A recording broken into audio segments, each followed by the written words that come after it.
after this video, so many of us realize that we've actually been very, very bad friends. And so I watched this video by Simon Sinek and Trevor. I think it was a very, very fascinating video where they talked about friendship and things that have been lacking in modern day friendship. And so one thing that they said was that they realized that they've been infrastructure for almost everything in our life, like our finances, even our love life, our education, children growth, our health. But there is little or no infrastructure for friendship. And so regularly, I love watching Trevor Noah speak. I've not really heard much from Simon Sinek, but by God's grace, I'm going to hear more of him now that I've heard him speak, because I found out that he was a very, and he is a very, very intelligent speaker and thinker. Do you understand? And so without further ado, let's get right into the first point. We should learn to make sacrifices for our friends. So he talks about the fact that, the way successful people come and they tell you, as you keep on growing up, as you keep on growing in your career, some friends will fall. And I'm not saying don't leave bad friends or don't leave people that are not aligned with your mission.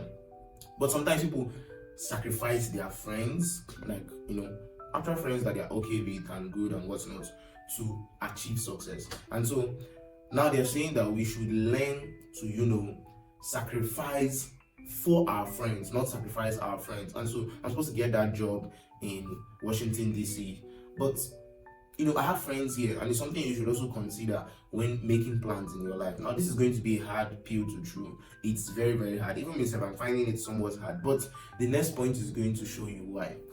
Next point is that friendship solves addiction. Now, Simon Sinek talks about the fact that our first understanding of addiction was through an experiment where they put a rat into a box. And so they gave the rat two fluids to drink from. One was drug induced and the other one was natural, like normal water. And so they found out that the rats regularly went to the one that was drug induced. And so, but on my own thinking, I think maybe it's because water is just there.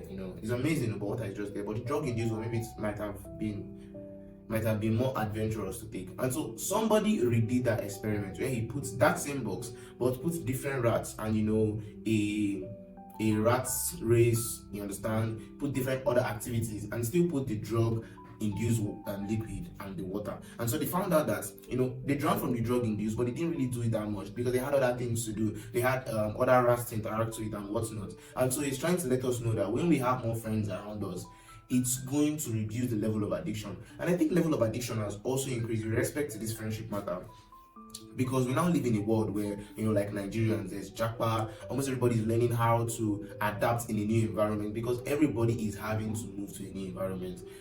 Prior to now, where there used to be a communal setting in life where people just live in their small villages, people just do this, do that. And also another thing that has caused it is the invent of remote work. So you don't necessarily have to go to work again, like a 9-to-5 proper space where you meet with people every day, you guys laugh together, they annoy you. You have people to look forward to every day. If you're a remote worker watching this, just remember when you were in uni or when you were in secondary school, how that you didn't even need to collect your friend's number because you knew that every day you were going to see them. And there was just this bond that kept on moving and moving and moving. And so they tell us that we should teach our children and also imbibe it in us how that we should make more friends and, do more communal activities like with more people.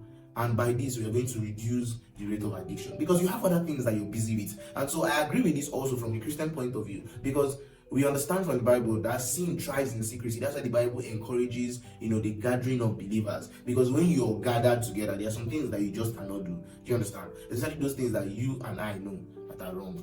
Do you get?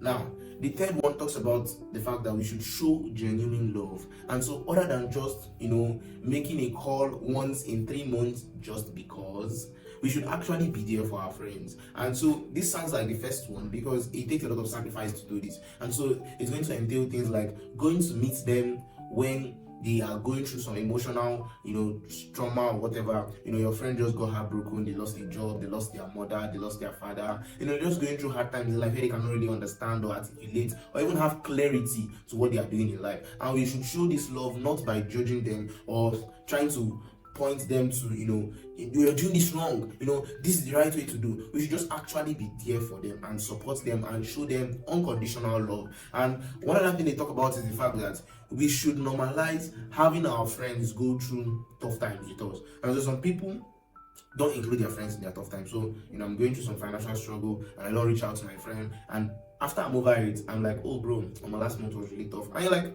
God, why didn't you tell me about last month? I didn't really want to disturb you. And so one thing that we should normalize is having to involve our friends, because that's one of the things that even show that they are actually our friends. Having to involve our friends in the things that we are going through in our day to day, because I think it's going to be honorable that I am part of what you're going through. I'm there to pray with you. I'm there to look for solutions with you. I think it's just something. I think that also helps with memories, so that in the future, when this is over, we have something that we look back to and say, wow, we've been through tough times. Do you understand? I really think that these friendship tips are going to help. They're going to help, especially in 2025, because you see these things I mentioned concerning moving, concerning remote work, as the year goes by, is going to get way, way worse.